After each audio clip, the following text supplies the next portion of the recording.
Fiends and Collectors, this is me, Daniel East 1000, back again with another video. I know it's been about a week roughly since I did my last video. I wanted to let that sort of sit on the palette for a bit, see how people would take it. If you haven't seen it yet, link will be up there somewhere for you to watch if you want to watch it. Something a little bit different. You're not here for that, are you here for this? Well, look at a figure that people have probably already done a review on, so I'm here to spout some stuff about it. I've actually kept it in the box, which is a first for me. Today we're going to be having a look at Qui-Gon Jinn. Yes, I know his name's Qui-Gon Jinn. And he's in this lovely retro... Is it retro? It feels like yesteryears when I remember seeing these on shelves. So it doesn't really feel retro to me, but it kind of is. Anyone else having that sort of vibe? It's just kind of weird to me that, you know, this might be considered retro to some people. But this is in the old Phantom Menace style card back. There's 4 figures, including this one. You've got Qui-Gon, Jar Jar, Mace Windu, and the Battle Droid. All of which are basically repacks. I missed out on Qui-Gon the first time round, not too bothered about the others because I've got them in some shape or form. The main thing to note about this one is though, they have done some little tweakaroonies with the head sculpt. We'll get into the figure when we get into it.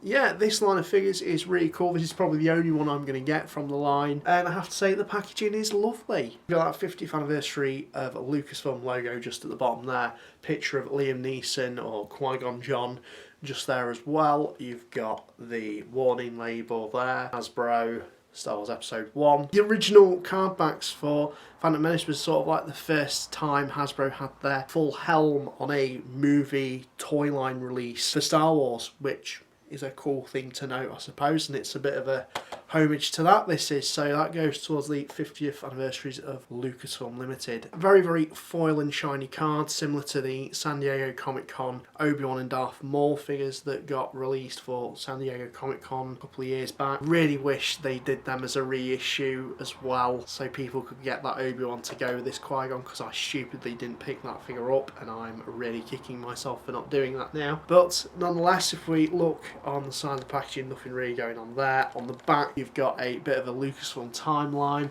bit of a bio on the line itself, and a bio on the character, which is pretty cool. You've also got a ton of legal garb and some other bits as well. Now, let's take a look at the figure itself. To do so, I'm going to have to slice him open.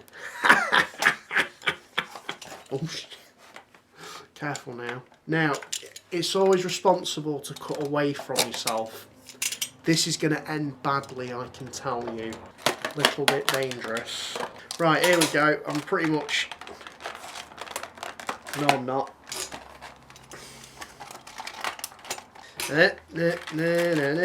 Moment of truth, and I'm pretty sure this doesn't come with what I know. Here's the figure in its tray. And we take him out. The original release, this guy came with an interchangeable hand. They haven't included it with this guy. I don't know why. I'm assuming because of that lovely new face technology thingy-mabooba they've put onto that, which is a massive improvement on the original, I will admit. But come on, Hasbro, come on now. One accessory on a Jedi figure.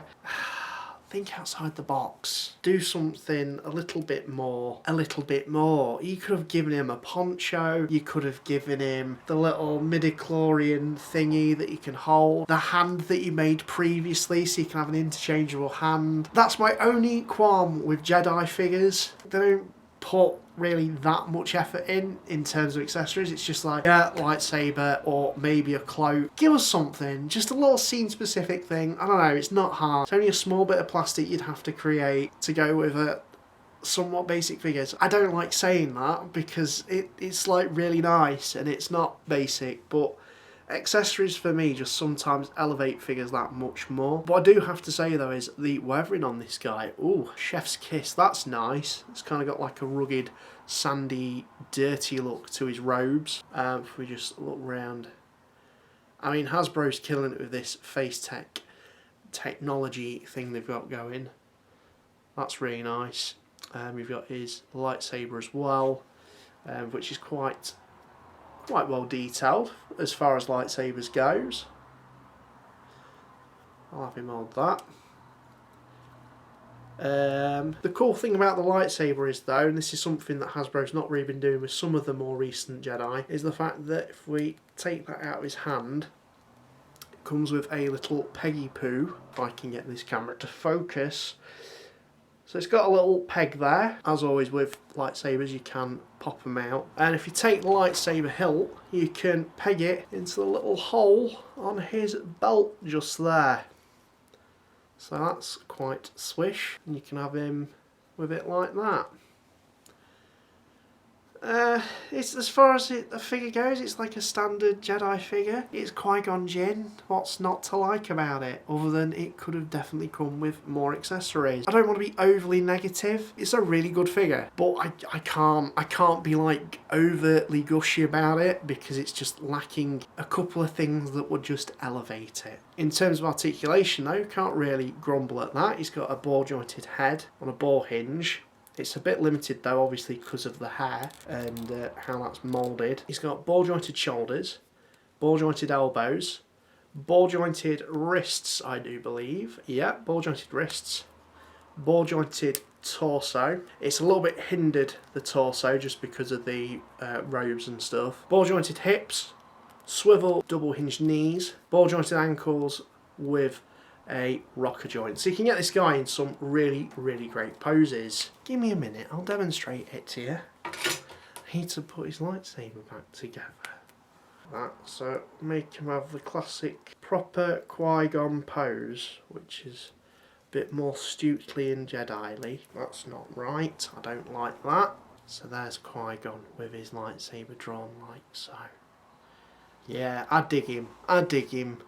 I feel like I was a little bit moany there, but I dig him. He's cool. He can stay. And like I said, he is a massive improvement from that original release. Although, to be perfectly honest with you, yeah, he's got a bit of an older sort of body and sculpt and articulation, but it works still. I mean, the new head sculpts really do elevate the figures, and you can actually really tell who it is. Like, you see that on the shelf and it's like, yeah, that's Liam Neeson.